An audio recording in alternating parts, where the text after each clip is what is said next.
Seusai Perang Dunia Kedua, keadaan politik dunia ditandai oleh munculnya dua negara superpower yang saling bertentangan, yaitu Amerika Serikat dengan Uni Soviet. Pertentangan ini membawa dunia pada situasi perang dingin yang muncul dari upaya kedua negara untuk saling memperluas pengaruhnya ke negara-negara lain Amerika Serikat dan Uni Soviet. Selanjutnya membentuk aliansi dengan negara-negara lain yang disebut sebagai Blok Barat dan Blok Timur. Aliansi dalam pertarungan antara kedua blok tersebut berdampak negatif bagi beberapa negara di dunia seperti Jerman, Vietnam, dan Korea, yang terbagi menjadi dua wilayah dalam Perang Dingin Negara Dunia Ketiga, juga menjadi wilayah persaingan yang amat menggiurkan buat keduanya, sebut saja misalnya negara-negara di kawasan Asia Timur dan Asia Tenggara seperti Indonesia, Malaysia, Thailand, Jepang, serta negara-negara di kawasan lain yang kaya akan energi seperti Kuwait dan Qatar. Akibat kondisi tersebut, lahir dorongan yang kuat dari para pemimpin negara Asia, Afrika untuk dapat keluar dari tekanan dua negara superpower tersebut. Berdasarkan catatan Nafsir Rahman dalam modul sejarah tahun 2020 yang diterbitkan Kementerian Pendidikan dan Kebudayaan, meskipun kekuatan dua blok itu mendominasi pencaturan politik dunia, masih banyak negara-negara lainnya sebenarnya bersikap netral. Negara-negara itulah yang kemudian bergabung dalam gerakan non-blok atau non-ergen movement dalam Great Arsip Tempest, gerakan non-blok 1961 sampai 1992, Direktorat Mempengolah Debu di bidang arsip nasional Republik Indonesia tahun 2017 menjelaskan. Tahun 1955, bertepat di Bandung, 29 kepala negara Asia dan Afrika bertemu dalam Konferensi Asia Afrika untuk membahas sejarah tentang kolonialisme dan pengaruh kekuatan Barat. Hasil terpenting yang dimuat dalam komunikasi akhir Konferensi Asia Afrika yaitu Dasar-Sila Bandung, suatu pernyataan politik berisi prinsip-prinsip dasar dalam usaha memajukan perdamaian dan kerjasama. Dunia memasuki periode 1160-an. Ketegangan dunia semakin meningkat dengan ditandai memuncaknya Perang Dingin berupa krisis di Berlin. Perjuangan kemerdekaan menentang penjajahan di Afrika, Timur Tengah, dan perlombaan senjata nuklir.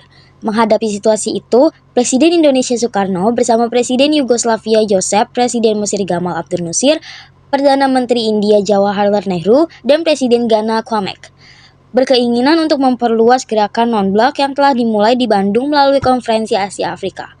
Para pemimpin tersebut kemudian mempraksarai suatu pertemuan di markas Perserikatan Bangsa-Bangsa New York pada bulan September 1960 yang dikenal sebagai Praksara 5 Kepala Negara atau The Initiative Office.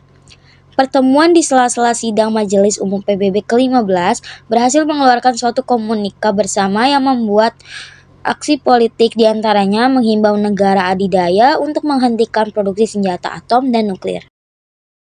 Mengatur dan mempercepat proses kemerdekaan bangsa yang masih terjajah melalui PBB, menghimbau negara maju untuk membantu negara berkembang, serta menyelenggarakan konferensi tingkat tinggi gerakan non-blok sekitar tahun 1961, menjelang diadakannya sidang Majelis Umum PBB ke-16.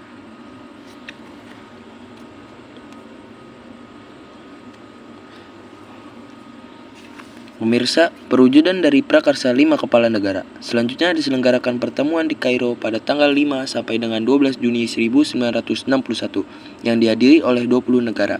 Pertemuan di Kairo berhasil menentukan kriteria tentang negara-negara non-blok dengan kriteria Kairo. Selanjutnya dikirim undangan kepada 11 negara lain di samping 20 negara peserta pertemuan di Kairo untuk menghadiri KTT gerakan non-blok yang akan diselenggarakan di biografi Yugoslavia pada September 1961. Dalam komunikasi resmi pertemuan di Kairo juga dinyatakan tujuan gerakan non-blok yaitu pemeliharaan perdamaian dan keamanan internasional, kerjasama internasional yang efektif, kemerdekaan manusia dan pengembangan menuju masa depan yang lebih baik.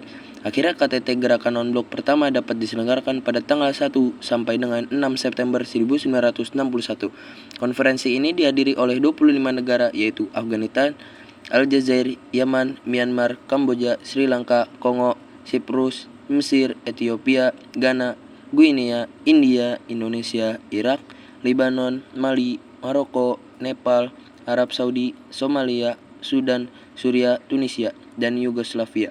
3 negara hadir sebagai peninjau yaitu Bolivia, Brazil, dan Ekuador. KTT Gerakan Non-Blok pertama telah menghasilkan 3 dokumen penting yaitu pernyataan tentang bahaya perang dan tuntutan untuk perdamaian deklarasi mengenai prinsip-prinsip non-blok. bersama dengan 27 ketentuan persetujuan tentang pemecahan masalah-masalah dunia, dan yang terakhir, surat bersama kepada Presiden Amerika Serikat John F. Kennedy dan Perdana Menteri Uni Soviet untuk mencegah peperangan melalui perundingan dan mencapai perdamaian dunia. Poin-poin penting dalam dokumen tersebut kemudian dijadikan sebagai dasar pembentukan peran dan fungsi gerakan non-blok serta bahan diskusi KTT Gerakan Non-Blok. Dari sebuah artikel yang dimuat pada laman Kementerian Luar Negeri Republik Indonesia yang dipublikasikan pada tanggal 9 Desember 2022 menjelaskan pada awalnya gerakan non-blok lebih banyak beraktivitas dalam isu politik, seperti dukungan bagi hak menentukan nasib sendiri bukan kemerdekaan nasional kedaulatan dan integritas nasional. Negara-negara anggota sejak pertengahan 1970-an, isu-isu ekonomi mulai menjadi perhatian negara-negara non-blok. Untuk itu, gerakan non-blok dan kelompok 77 serta Cina melakukan serangkai koordinasi dan penyusunan posisi bersama dalam masalah-masalah ekonomi dunia. Dan pembentukan tata ekonomi dunia baru New International Economic Order wajah runtuhnya komunisme di awal tahun 90-an. Munculnya perdebatan mengenai relevansi gerakan non-blok ada menyatakan bahwa dengan akhirnya sistem bipolar pada konstelasi politik dunia ekstensi gerakan non-blok menjadi tidak bermakna. Namun demikian mayoritas negara mengusulkannya agar gerakan non-blok menyalurkan energinya untuk menghadapi tantangan-tantangan baru pasca perang dingin seperti peluncuran senjata, pembangunan ekonomi negara berkembang, pengentasan kemiskinan, serta pembentukan tata dunia yang lebih adil bagi negara. Munculnya tantangan-tantangan global sejak awal abad ke-21 juga memaksa gerakan non-blok untuk mengembangkan kebijakannya agar keberadaannya tetap relevan.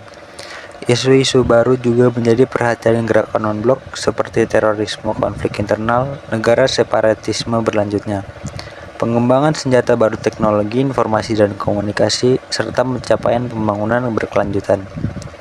Gerakan non-blok menempati posisi khusus dalam politik luar negeri Indonesia, karena sejak awal Indonesia memiliki peran sentral dalam pendiriannya. Indonesia sebagai negara yang baru merdeka berkontribusi besar dalam meredakan ketegangan dunia akibat Perang Dingin, hingga upaya memelihara perdamaian internasional. Konferensi Asia Afrika merupakan bukti peran dan kontribusi penting Indonesia dalam mengawali pembentukan gerakan non-blok. Selain itu, Indonesia pernah menjadi tuan rumah konferensi tingkat tinggi Gerakan Non-Blok ke-10 yang diadakan di Jakarta pada tanggal 1 sampai 6 September 1992. Saat itu Presiden Soeharto ditunjuk menjadi ketua Gerakan Non-Blok dan secara khusus Presiden Soekarno juga diakui sebagai tokoh penggagas dan pendiri Gerakan Non-Blok dalam perkembangannya. Gerakan Non-Blok menjadi salah satu forum Indonesia untuk terus menyuarakan semangat multilateralisme dan penghormatan terhadap prinsip-prinsip hukum internasional. Indonesia menilai gerakan non-blok bukan sekedar berperan memberi kontribusi terhadap kedamaian dunia, tetapi juga mengingat prinsip dan tujuan gerakan non-blok merupakan refleksi dari perjuangan dan tujuan kebangsaan Indonesia sebagaimana tertuang dalam Undang-Undang Dasar 1945.